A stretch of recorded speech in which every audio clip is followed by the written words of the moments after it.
Qala al-mufassirun, berkata para ulama tafsir, laisa ahad min ahli jannah, tidak ada satupun dari penduduk surga illa wa fi yadihi thalathatu asawir, siwarun min dhahab wa siwarun min fiddah wa siwarun min lu'lu'. Ya, ada tiga, nanti di tangannya ada tiga asawir, ada tiga gelang. Yang pertama siwarun min dhahab, gelang dari emas, wa siwarun min fiddah, gelang dari perak, wa siwarun min lu'lu', gelang dari permata. Nanti semua penduduk surga ada gelang gitu. Kalau di dunia yang boleh cuma perempuan, orang laki nggak boleh. Hati-hati, nanti orang laki di surga pakai gelang dari emas, nanti di dunia nggak pakai gelang dari emas, akhirnya nggak dapat kesempatan masuk surga takutnya. Na'udzubillah min dzalik. Ada hal-hal yang diharamkan di dunia, tapi di surga nanti dihalalkan.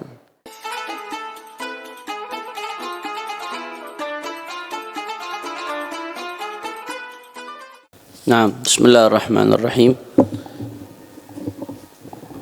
Alhamdulillah rabbil alamin, wa sallallahu wasallam ala sayyidina Muhammadin wa ala alihi wa sahbihi ajma'in. Qala al-musannif rahimahullahu ta'ala wa nafa'ana bihi wa bi'ulumihi wa bi'ulumikum fid dharain amin.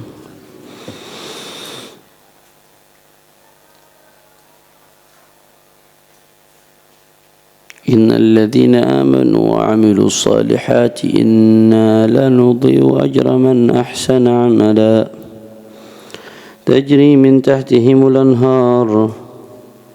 Naam, wa ulaika lahum jannatu 'adnin tajri min tahtihimul anhar yuhallawna fiha min asawira min dhahab wa yalbasuna thiyaban khudran min sundus wa istabraq muttaki'ina fiha 'alal araik ni'mat thawab wa hasunat murtafaqa.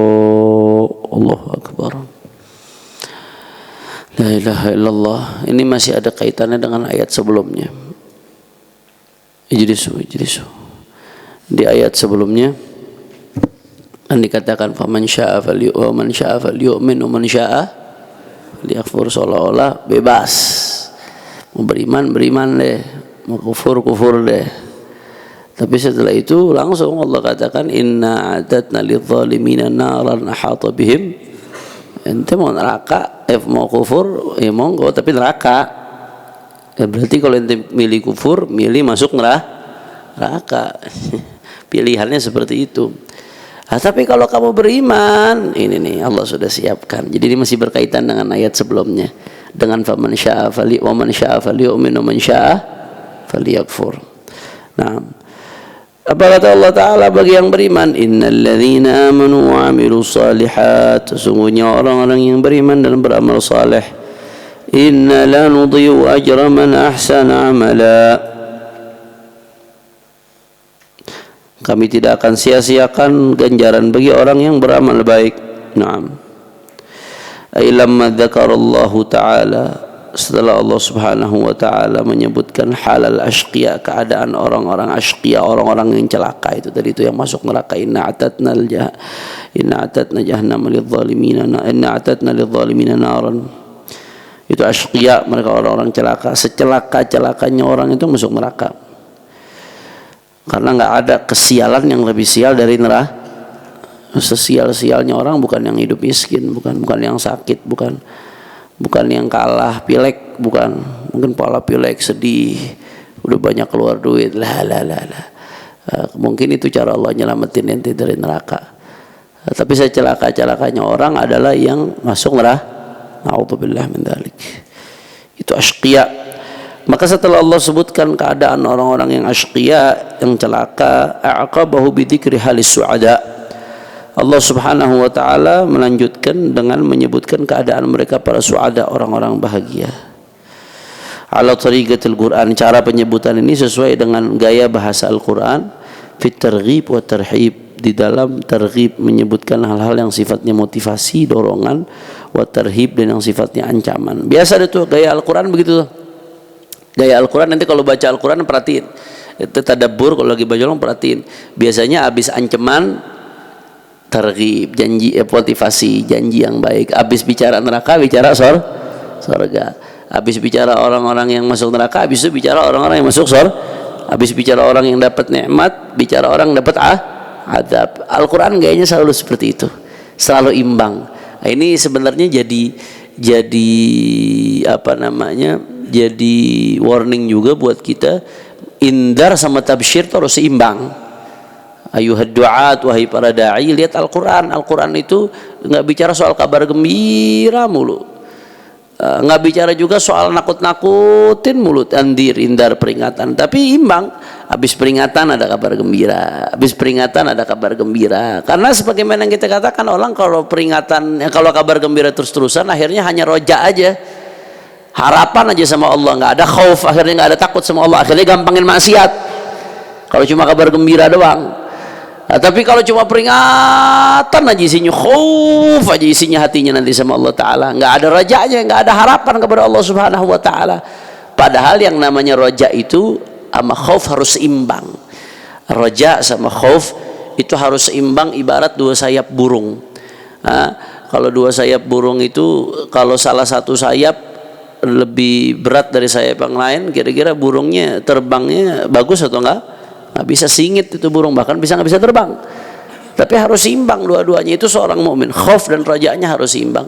Antara rasa takut sama Allah dengan rasa berharap kepada Allah Subhanahu Wa Ta'ala itu harus seimbang. Nah, kecuali dalam keadaan tertentu. Kata Imam Al-Haddad, contohnya diantaranya dalam keadaan kalau seseorang masih yaghlib alaihil ma'siyah, masih banyakkan maksiatnya.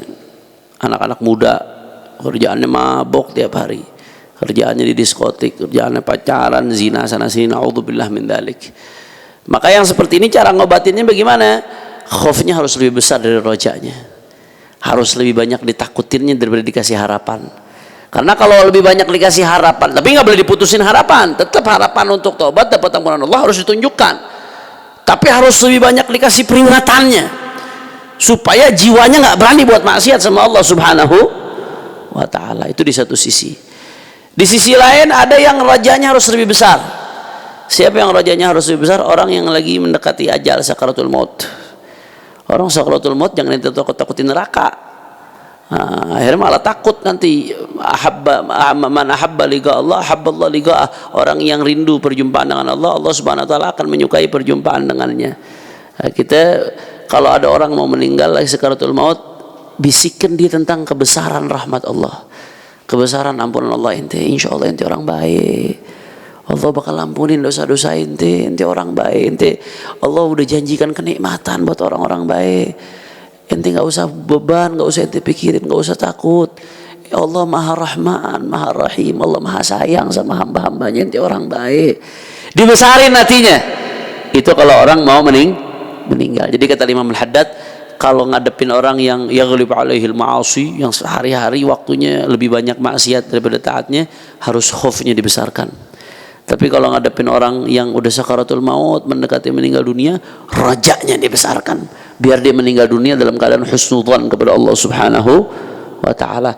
Tapi kalau muslim, mukmin yang hidupnya udah bagus, maksiat ada, namanya manusia nggak lepas dari maksiat, tapi tetap ya haluhu istiqamah, keadaan sehari-harinya istiqamah, rapi, takut sama maksiat, nggak berani. Yang seperti itu idealnya seimbang antara khauf dan raja, seimbang antara khauf dan raja, antara rasa takut kepada Allah dan rasa berharap kepada Allah Subhanahu Wa Ta'ala. Jelas atau tidak? Jadi al-asal, hukum asalnya raja dan khauf itu harus seimbang. Nah, tapi kalau orang yang yaghlib alaihil ma'asi, khaufnya harus dibesarkan daripada raja, supaya dia takut sama Allah, takut azab Allah, takut iqab Allah, takut dari kashfus satar. Kau takut sampai aibnya dibuka sama Allah. Oh, ente aib itu dibuka sama Allah, orang mau salaman minta jijik. Ente ini dianggap baik sama orang bukan karena kita ini dianggap baik sama orang bukan karena kita baik, tapi karena Allah baik nutup aib-aib kita. Kalau Allah buka aib-aib kita nih para pendosa, ya Allah, jangankan orang menghormati ente, mau salaman ente mungkin jijik orang. Kalau aib-aib dibuka sama Allah Subhanahu Wa Ta'ala.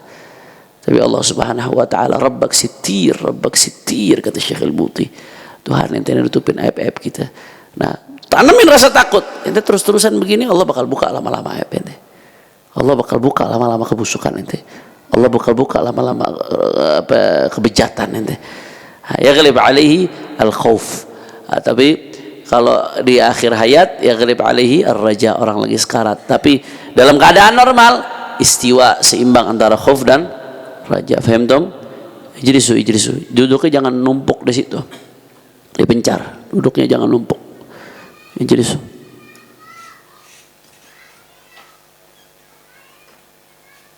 Insyaallah. Nah, kenapa Anda bahas tiba-tiba khauf dan raja? Apa kaitannya dengan pembahasan hari ini? Ini uslubul Quran, gaya bahasa Al-Quran selalu imbang antara tarhib dan targhib. Kalau nyebutin targhib, habis itu nyebutin tarhib. Kenapa? Tarhib itu menimbulkan khauf.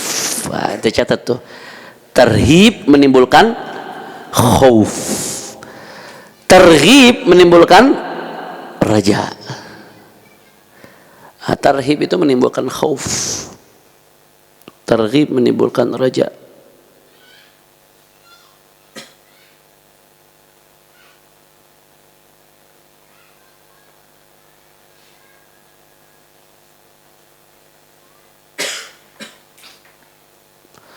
Allahu Akbar.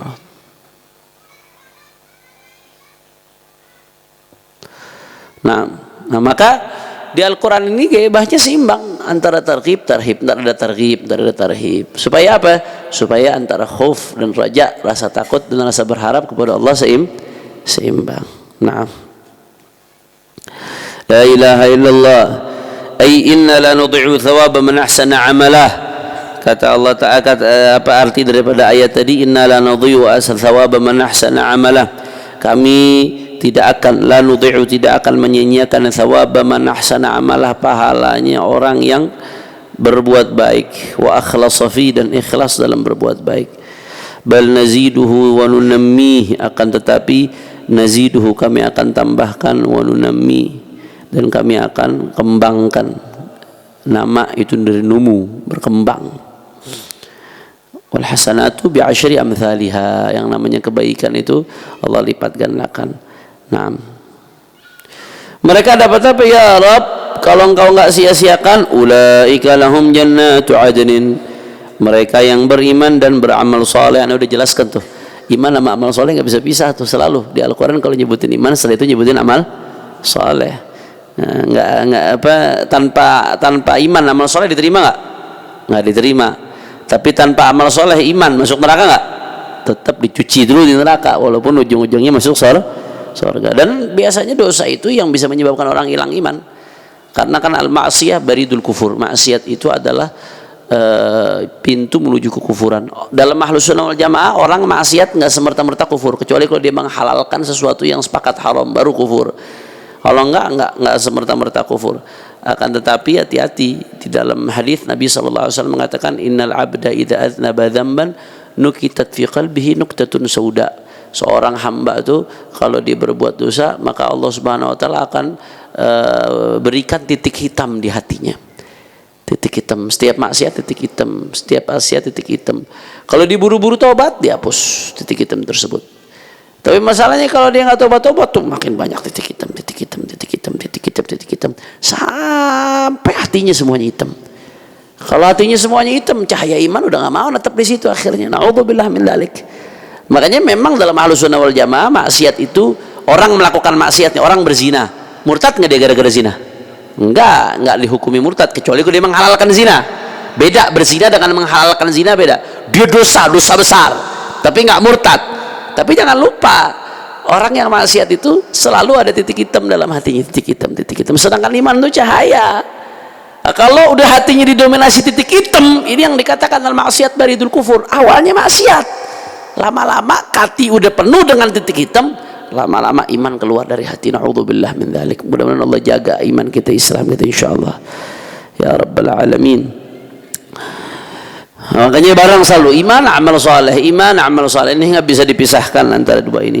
Ulaika lahum jannatu adnin. Nah, mereka itu punya jannatu adn. Jannatu adn nama surga, nama daripada nama surga. Lahum jannatu adnin, ai bagi mereka jannatu iqamatin. Jannat, tempat surga, karena surga ada beberapa tingkatan, maka disebutnya jannat, bukan cuma satu, bukan cuma jannat, tapi jannat Ada beberapa tingkatan surga. Jannatu iqamatin, surga sebagai tempat mereka untuk menetap. Surga itu sifatnya bagaimana? Tajri min tahtihal anhar. Surga itu tempatnya tajri min tahti ghurafihim wa manazilihim anharul jannah. Mengalir min tahti ghurafihim, dari bawah kamar-kamar mereka, wa manazilihim, dan dari bawah rumah-rumah mereka, anharul jannah, mengalir dari itu semua sungai-sungai surga. La ilaha illallah. Yuhallawna fiha min asawira min dhahab, ay yuhallawna fil jannati bi asawira min dhahab. Mereka nanti di surga dipakaikan bi asawira min dhahab, dipakaikan asawira min dhahab, gelang-gelang dari emas.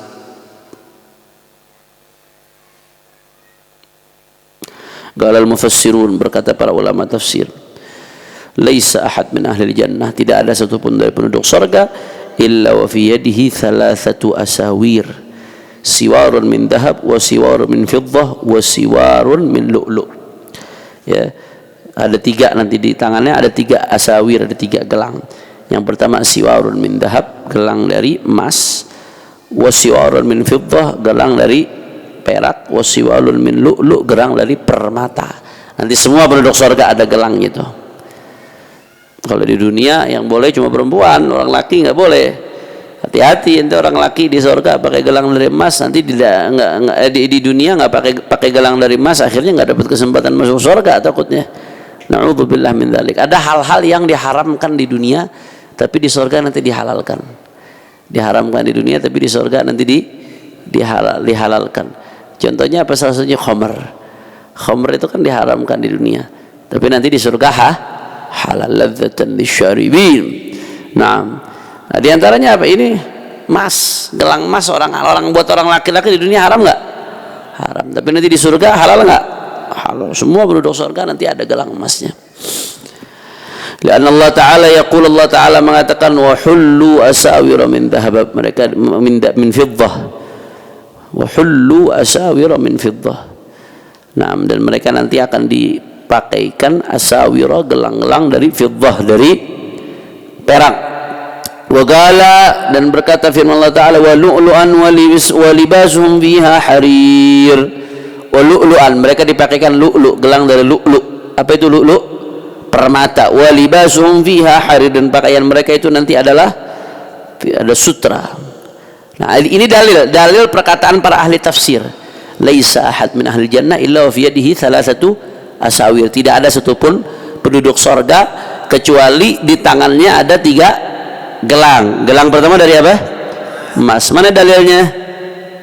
Ayatnya yuhallawna fiha min asawira min dhahab. Di ayat ini cuma satu doang disebutin dari ijlisu dari dhahab. Ini yang pertama, dari dhahab. Ini dalilnya yang pertama.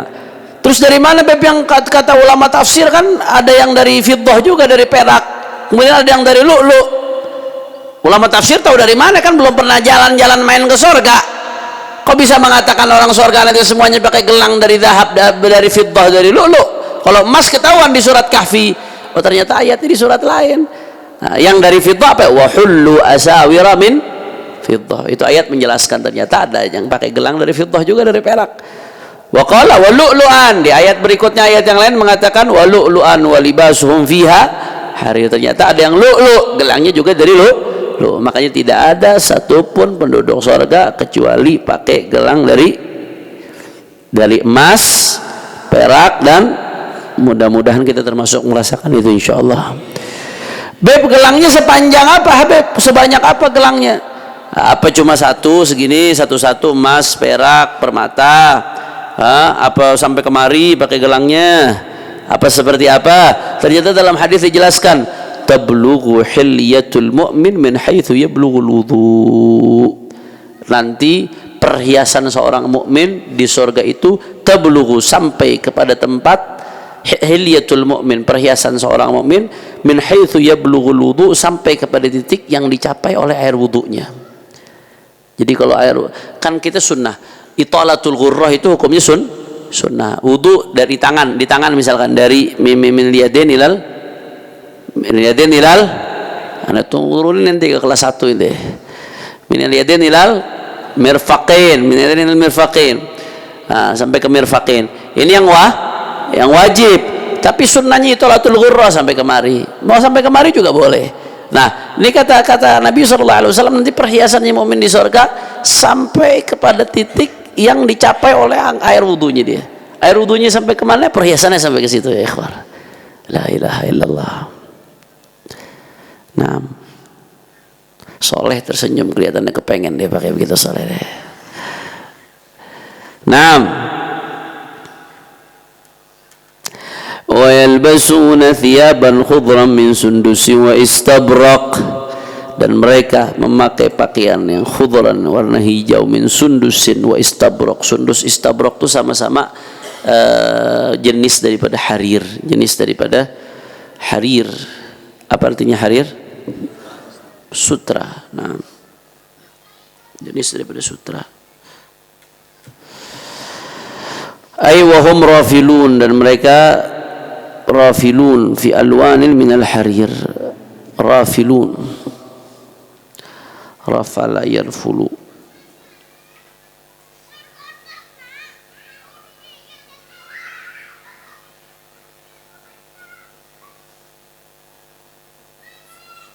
Nah,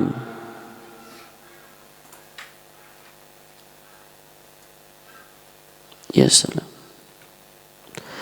Rafala itu kalau orang pakai pakaian, ya, pakaiannya tuh sampai terulur ke bawah, itu disebut rafala yarfulu rafil. Nah, kalau disebut rafala fi thawbih, itu artinya atalahu wa jarrahu mutabakhtiran. Ya, kalau dia pakai pakaian, tahu kan pakaian pengantin perempuan panjang nggak pakaiannya? Itu berarti dia rafalat fi thawbiha. Perempuan itu rafalat fi thawbiha. Dia pakai pakaian yang memanjang sampai ke bawah-bawah, sampai ke seret-seret. Saking pakaian kebanggaan. Makanya di dalam hadis la yadkhulul jannata man jarra izarahu bataran. Enggak masuk surga orang yang ngulur sarungnya sampai ke bawah, sampai setelah mata kaki, isbalul izar. Nggak masuk surga. Karena kenapa? Kalau bataran, kalau dia karena sombong, karena faktor kesombongannya, pakaian itu pakaian kesombongan. Ngulur pakaian sampai ke bawah itu menunjukkan kesombongan. Nah, makanya dilarang pakai sarung sampai di bawah mata kaki, dilarang kalau tujuannya untuk sombong. Itu yang dilarang, ada ta'lilnya, ada sebab lahirnya hukum itu. Nah, ya. Nah, nanti di surga itu hum rafilun. Mereka pakai pakaian yang panjang sampai ke bawah. Arti pakaiannya itu di surga, ente mau sombong bebas sudah. Ente udah sultan di surga. Semiskin-miskinnya orang surga adalah sultan, crazy rich. Semiskin-miskinnya anak surga crazy rich sudah. Wahum rafilun, dia pakai pakaian tuh panjang ke bawah fi alwan min al-harir. Menggunakan berbagai macam warna-warna daripada sutra. Kalau sutranya tipis, biraqiqil harir, sutra yang tipis, wahwa sundus, itu disebut sundus. Jadi kalau sutra tipis, sundus. Wa bi ghalidhihi, sutra yang tebal, wahwal istabraq, disebut istabraq. Jadi itu ketika Allah mengatakan wa yalbasuna thiyaban khudran, mereka memakai pakaian yang warna hijau, min sundusin wa istabraq. Nah, dari sundus dan istabraq. Sundus istabraq sama-sama jenis harir, sama-sama jenis sutra, cuman bedanya sundus tipis, istabraq tebal. Qala At-Tabari, berkata Imam Tabari, makna ayat, makna daripada ayat ini apa? Annahum, mereka nanti yalbasuna minal huli, nanti di surga itu masing-masing pakai perhiasan. Apa perhiasannya? Asawira min dahab, perhiasannya gelang-gelang dari emas. Wa yalbasuna min athiyab, dan mereka akan memakai min athiyab, dari pakaian apa? As-sundus. Apa itu sundus? Wahwa maraqqa min ad-dibaj, yaitu apa-apa yang tipis daripada dibaj. Dibaj itu maknanya harir, sutra yang tipis. Wal istabraq, dan istabraq mereka pakai istabraq. Wahwa ma ghaludha fihi wa sakhuna. Istabraq itu adalah yang tebal, sakhuna juga tebal, fihi daripada dibaj. Nah, itu pakaian di surga. Jadi tangannya berhiasan, pakaiannya sutra, masya Allah. Mudah-mudahan kita keluarga kita ngalamin semua, insya Allah. Syaratnya apa? Innalladzina amanu wa amilus shalihat. Capek beramal soleh itu capek, tapi nanti jazanya nikmat dari Allah Subhanahu wa taala. La ilaha illallah. Muttaqiina fiha 'alal araik. Ay muttaqiina fil jannah 'ala sururi adh-dhahabiyyati al-muzayyanati bith-thiyabi was-sutur. Nanti mereka itu muttaqiin, mereka bersandar fil jannati di surga, 'ala surur di atas ranjang-ranjang. 'Ala sururi di atas ranjang-ranjang. Al-arikah, araik itu jamak arikah, artinya as-sarir, al-asirrah, as-surur, artinya ranjang. Al-araik itu ranjang-ranjang. Ala surur, ranjang yang bagaimana? Bukan sekadar ranjang as-surur adh-dhahabiyyah, ranjang emas. Al-muzayyana bithiyab was-sutur, yang dihiasi dengan pakaian-pakaian indah dan penutup-penutup. Ente tahu nggak kalau film-film raja-raja zaman dulu? Biasanya ranjangnya ada penutup-penutupnya nggak, kain-kain penutupnya? Wah, ranjang-ranjang raja kan pakai penutup-penutup tuh. Ntar di surga lebih dari itu, dahsyat lebih dari itu. Nah, ayo crazy rich dunia yang mau sombong-sombongan pamer outfit gue, nggak ada apa-apanya ente sama secemen-cemennya orang sorga. Secemen-cemennya orang sorga, serendah-rendahnya orang sorga, jauh lebih top dari sekaya-kayanya orang di dunia. Makanya orang kalau gara-gara pengen kaya di dunia terus masuk neraka, mengabaikan kekayaan di sorga, yang bener aja rugi dong. Jelas atau tidak? Bahlul. Sehebat-hebatnya kekayaan dunia nggak ada seujung kuku sama kekayaan di sorga, nggak ada seupil-upilnya kalau kata orang Betawi, nggak ada seujung kuku kekayaan sorga, kemegahan di sorga. Lalu Ibnu Abbas berkata, Sayyidina Abdullah bin Abbas, al-araik al-asirrah. Araik itu adalah asirrah, sarir-sarir, jamaknya sarir, asirrah jamaknya sarir, ranjang-ranjang. Min dahabin, dari emas, wahia mukallalatun bid-durri wal yaqut, ya salam, 'alaiha al-hijal, 'alaiha al-hijal.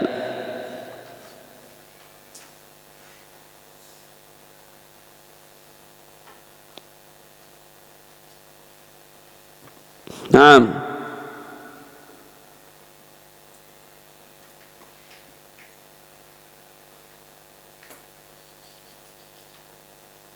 Apa artinya hijab?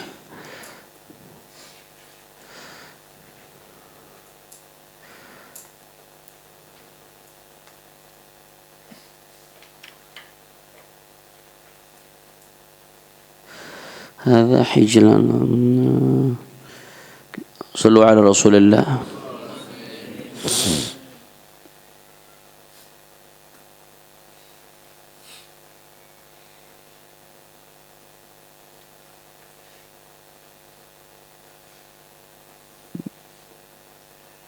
خلخال.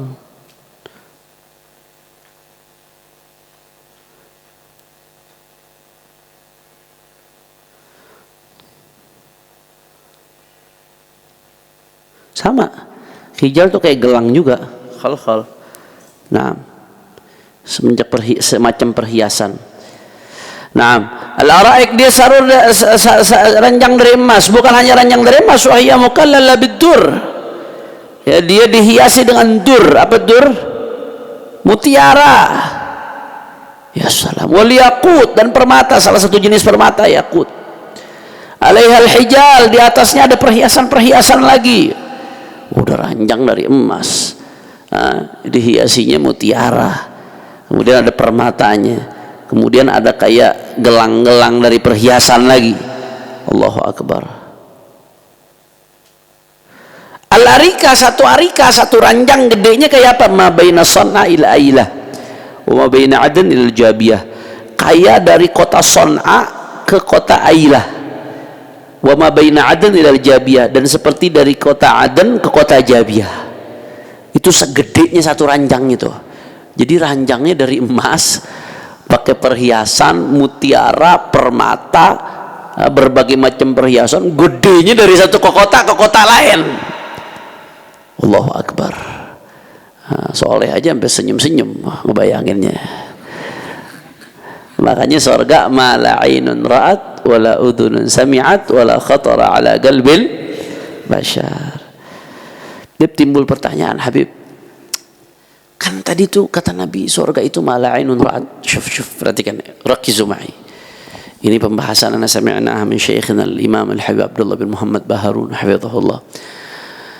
Kata beliau, surga itu kan ma la ainun ra'at wala udhunun sami'at wala khatara ala qalbil bashar. Enggak pernah kelihat mata, enggak pernah kenikmatan di surga nih, kenikmatan yang enggak pernah terlihat mata, enggak pernah terdengar oleh telinga, enggak pernah terlintas di hati manusia. Nah sekarang nih siang ada dengar Beb di tafsir surat Kahfi Beb, katanya mau enggak didengar, enggak terdengar telinga kenikmatannya, tapi kok di tafsir surat Kahfi disebutin itu, berarti kita dengar dong sekarang. Nah, iskalnya benar nggak? Benar. Tajri min tahtihal anhar, di bawahnya mengalir sungai-sungai. Oh, zaman sekarang ada rumah-rumah yang dibikin di atas sungai, di bawahnya mengalir-ngalir pakai apanya dari kaca, pantainya dari kaca. Oh, banyak, di puncak aja ada beberapa. Katanya di surga nggak pernah kelihatan nikmatnya, tapi tajri min tahtihal anhar sekarang bisa kelihatan di dunia. Bagaimana dong Nabi mengatakan mala ainun ra'at wala udhunun sami'at wala khatar 'alal bashar, enggak terlintas di benak manusia. Ini gara-gara antum ceritain jadi terlintas. Buktinya Soleh senyum-senyum dari tadi Bebe. Berarti kan lagi terlintas di benak dia. Jawab jangan. Ahibba'il kiram, ada namanya ikhtilaful mawatin, perbedaan dimensi.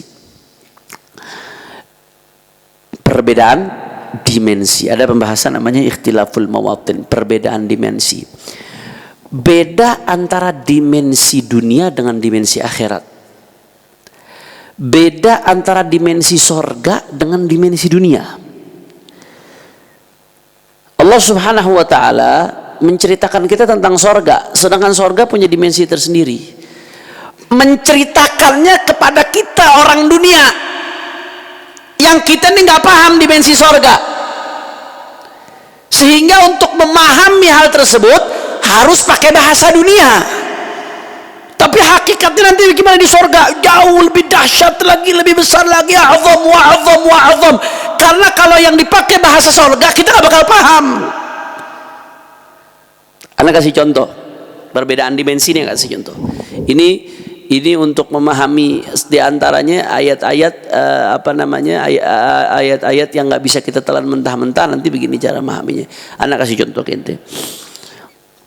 Andai kata ada orang tinggal di hutan yang betul-betul jauh, nggak pernah terjangkau manusia. Anak pernah kenal tuh kemarin sama salah satu ustadz. Dia ngambil anak-anak suku dari daerah dari Maluku Utara sana, Maluku Utara. Dia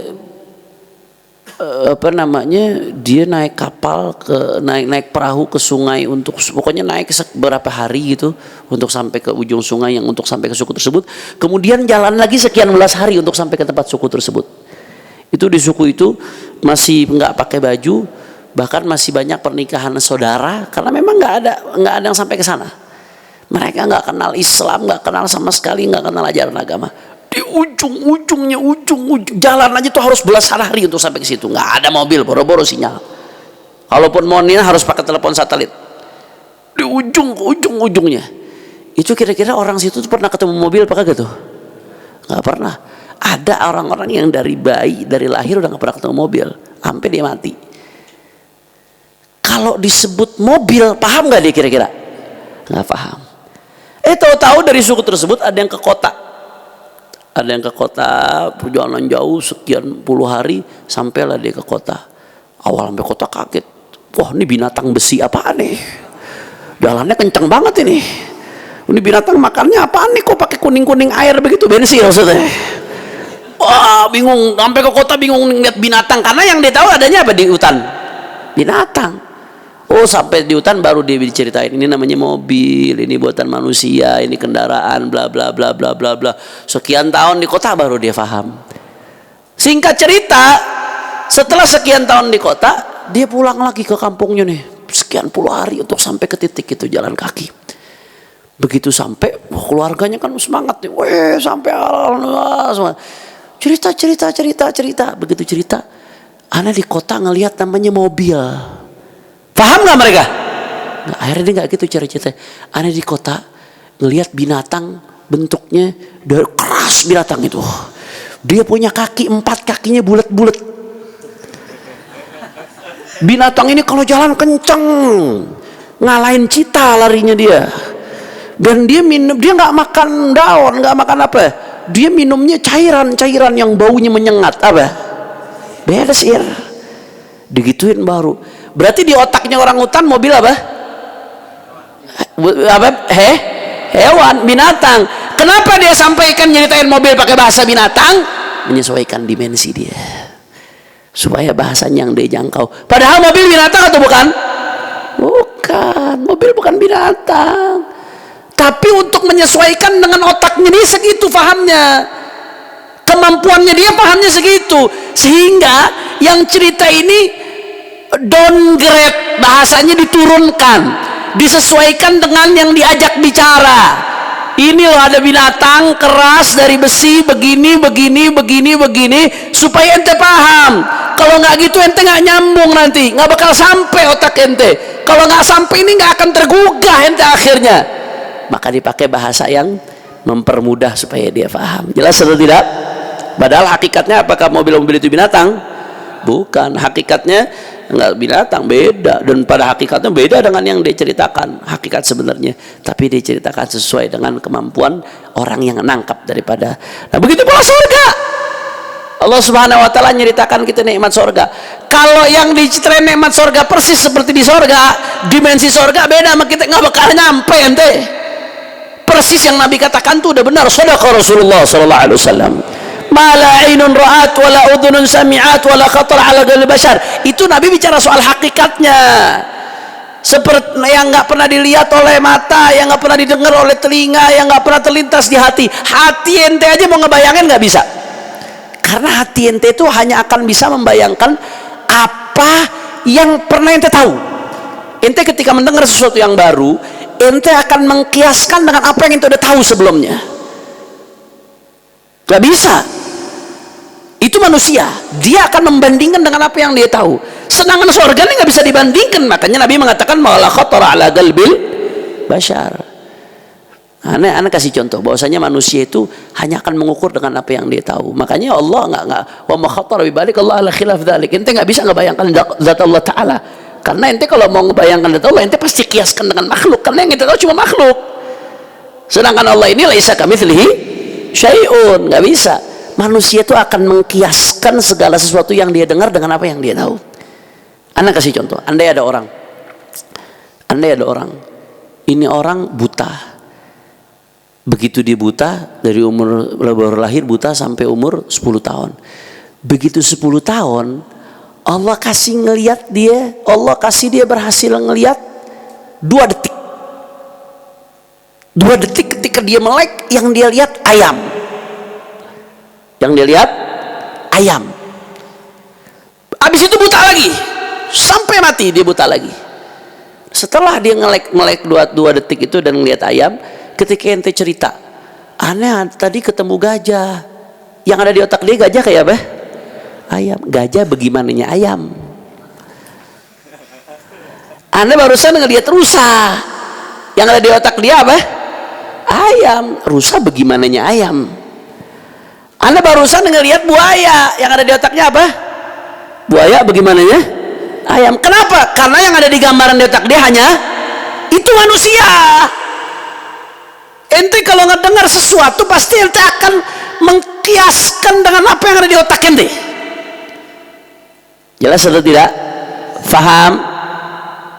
Ente anak ceritakan, ente nggak pernah lihat Gunung Fuji. Sedangkan ente yang ente pernah lihat adalah Gunung Pangrango. Misalkan ente nggak pernah lihat sekali. Begitu anak cerita, anak ke Jepang, anak lihat Gunung Fuji. Tolak ukur yang pertama ente bayangkan apa? Pangrango. Fuji gimana nya Pangrango ya? Itu manusia.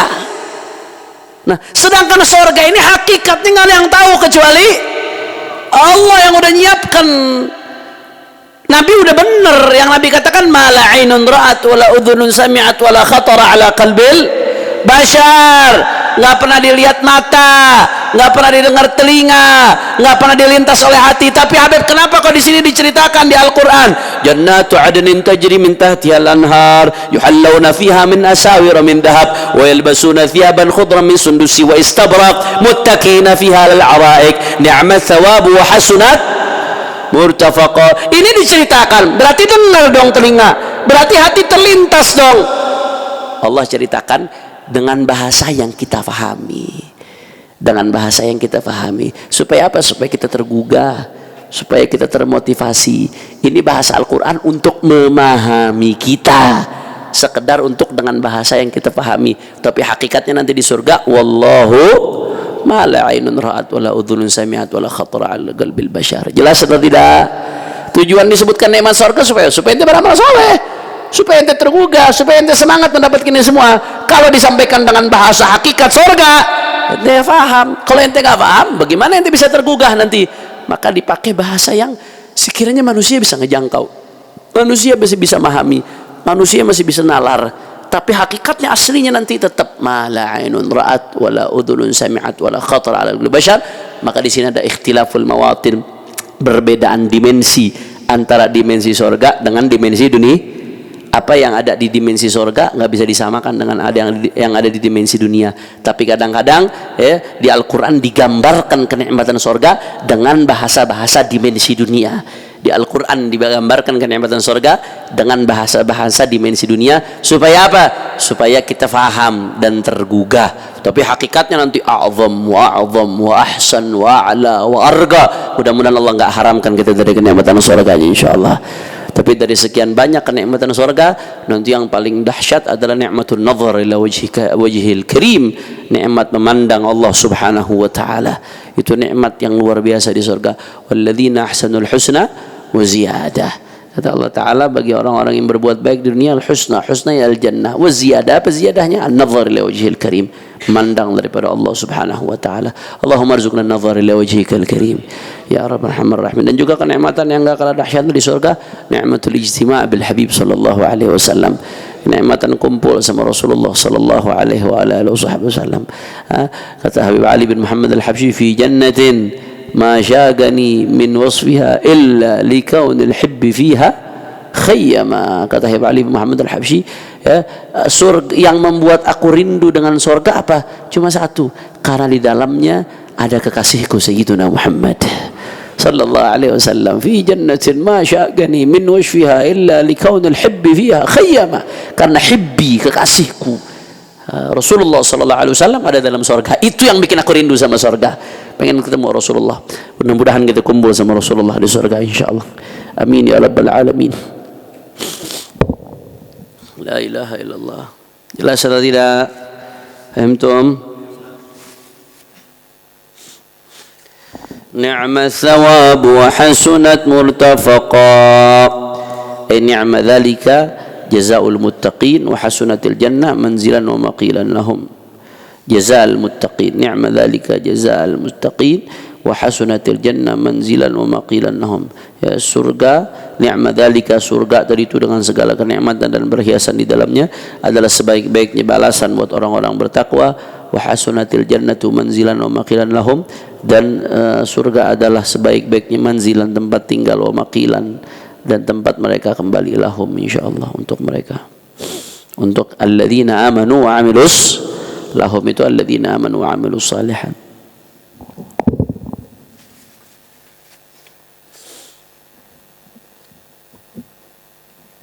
Fahimtum?